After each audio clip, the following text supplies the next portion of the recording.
At this point, we have 9 years of hard scientific evidence that disproves the government theory about what happened on September 11th, and yet people continue to be either oblivious to the fact that this information exists or completely resistant to looking at this information. So the question becomes why? Why is it that people have so much trouble hearing this information? From my work, I think we would be remiss not to look at the impact of trauma. My name is Marty Hopper, and I'm a PhD clinical psychologist. I've been working and living for the past 30 years here in Boulder, Colorado. For the past 11 years, my work has focused on helping people who have experienced personal trauma. Now, as we know, the horrors of what happened on 9/11 were televised all over the world, and they were televised, in fact, live. We witnessed the deaths of almost 3,000 of our fellow Americans.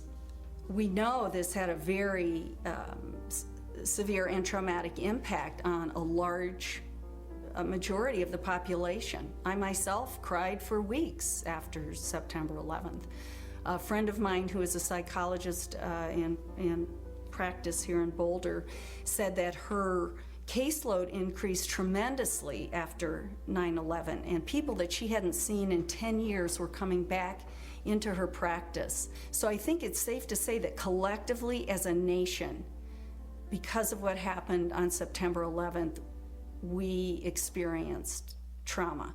I'm Fran Schur, and I have a master's degree from the University of Colorado. I've had a private practice as a psychotherapist and as a licensed professional counselor for about 20 years. Why do people resist this information, the information that shows that the official story about 9/11 cannot be true?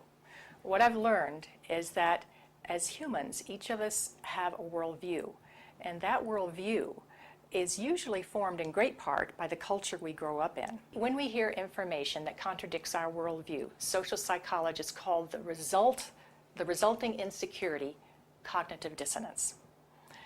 For example, with 9/11, we have one cognition, which is what the official story of 9/11, what our government told us, what our media repeated to us over and over, that 19 Muslims attacked us. On the other hand, we have what scientists, researchers, architects, engineers are now beginning to tell us, which is that there is evidence that shows that the official story cannot be true. So now we've lost our sense of security. We are starting to feel vulnerable. Now we're confused. 9/11 Truth challenges some of our most fundamental beliefs about our government and about our country. When your beliefs are challenged or when two beliefs are inconsistent, cognitive dissonance is created. 9/11 Truth challenges the beliefs that our country protects us and keeps us safe and that America is the good guy.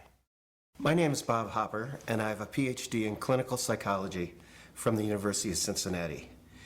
For the past 29 years, I've been a licensed PhD clinical psychologist in Boulder, Colorado. When your beliefs are challenged, fear and anxiety are created. In response to that, our psychological defenses kick in, and they protect us from these emotions. Denial, which is probably the most primitive psychological defense, is the one most likely to kick in when our beliefs are challenged. I'm Danielle Dupré, PhD, originally from Switzerland, where I studied psychology and psychoanalysis. For the past 15 years, I've been empowering people who have experienced significant trauma. America is a powerful nation. It has never been attacked. We were confident, we felt secure, and all of a sudden that security collapsed. People started to be fearful. With all those rumors, those news, people didn't know what to think about. And it's a very, very uncomfortable state to be in. And eventually, our mind shuts off. Just like when a computer is overloaded, our minds get overloaded. We can't handle it anymore, and we shut down. It's easier to deny it and move on with our lives. What some of us will tend to do is deny the evidence that's coming our way and stick to the original story, the official story. and to try to regain our equilibrium in that way. Another thing we can do is decide to look at the conflicting evidence and be sincere and be open-minded and look at both sides of the issue and then make up our own mind about what reality is. I'm Dorothy Lorig. I have a master's degree in counseling psychology from the University of Colorado, and I've been practicing reevaluation counseling for over 16 years. If we can think of our worldview as being sort of our mental and emotional home, I think all of us will do just about anything to defend our homes, to defend our families. And so I see that with people, and I saw that with myself when my brother tried to talk with me about it, of don't mess with me, don't mess with my home, don't mess with my comfort with how things are. And about a week later, I read a lengthy article by Professor Griffin about why he believes the official account of 9/11 cannot be true. And it was a very well-researched article. I was in my office at the time. I sat there and I felt my stomach churning. I thought maybe I was going to be sick.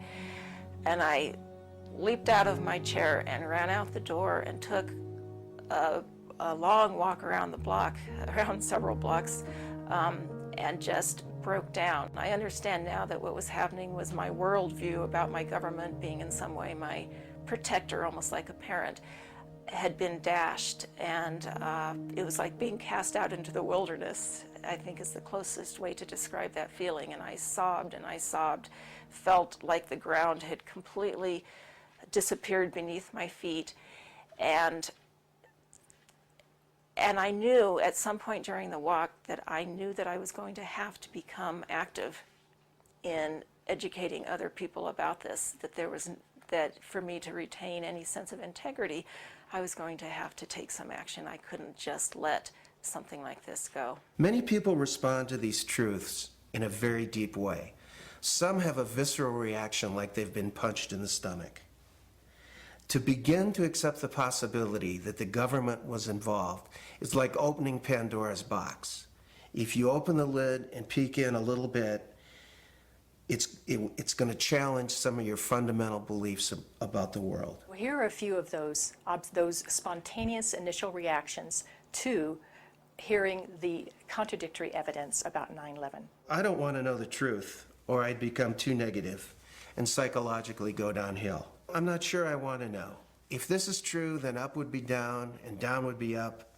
My life would never be the same. Fran, I refuse to believe that many Americans could be that treasonous. Someone would have talked, but these are beliefs. They are not scientific facts, but these beliefs do keep us from looking at the empirical evidence. I'm David Ray Griffin. I taught philosophy of religion and theology at the Claremont School of Theology and Claremont Graduate University. I published about 35 books in my field, but then starting in 2004, I started publishing about 9/11, and since that time I have published 10 books about 9/11. You have empirical people who will simply say, look at the evidence, and if it's convincing, I will change my mind. Other people are paradigmatic people. They have a paradigm. They say, this is the way the world works, and I'm convinced this is the right way the world works. 9/11 doesn't fit into that paradigm. So I don't need to look at the evidence. It's paradigmatic. And then there is a third type of person that we often call wishful thinkers. I call it wishful and fearful thinking. So they simply will not believe something that they fear to be the truth.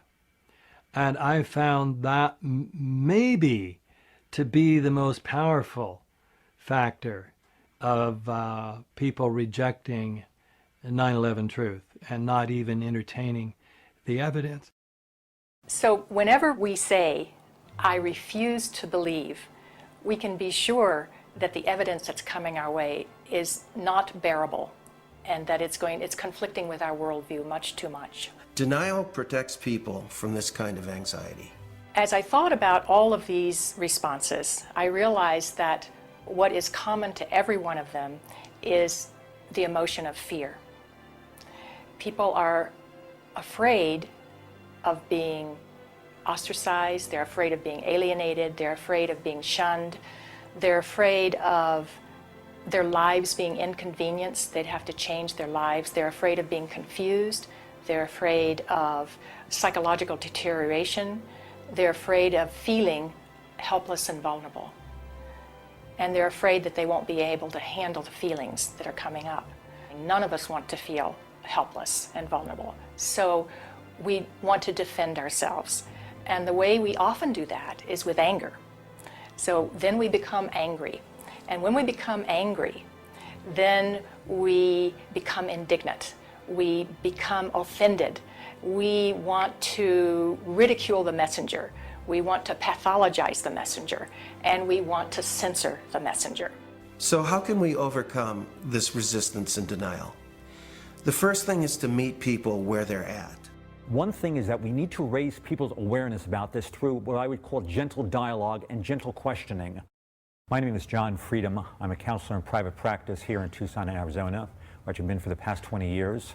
I hold a master's level certification in NLP, which is neuro-linguistic programming. So it doesn't work to challenge people's belief or immediately tell them, I know the truth about 9/11, but a good way is to ask questions, ask open-ended questions, and lead them into a dialogue and discussion about it. One of the ways to deal with the trauma is to find the answers. That's why I think it is of such importance to have a comprehensive investigation. I believe that to be the kind of country that we think we are, we have to face some of the things that are not as we think they are.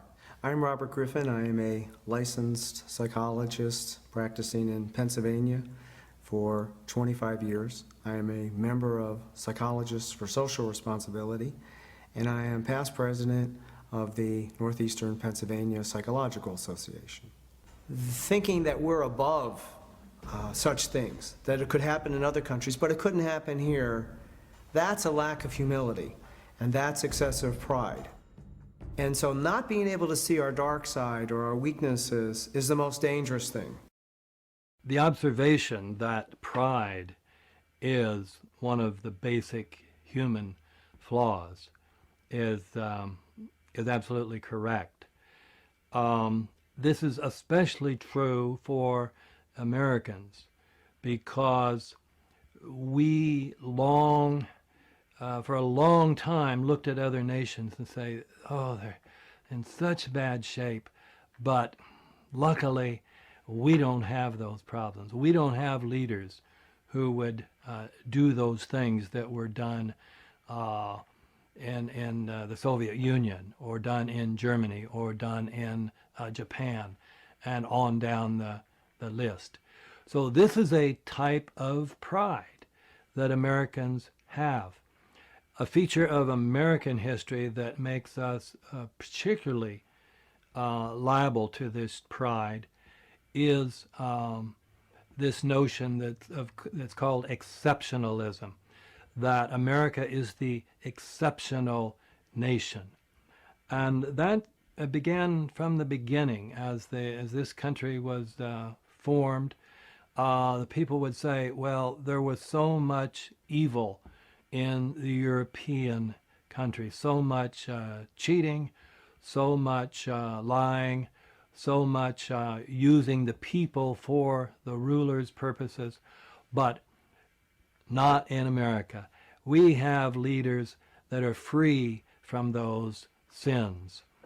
So I think this has made 9/11 particularly difficult for Americans. Anyone can make mistakes, but our ideals and our principles get us back, on track.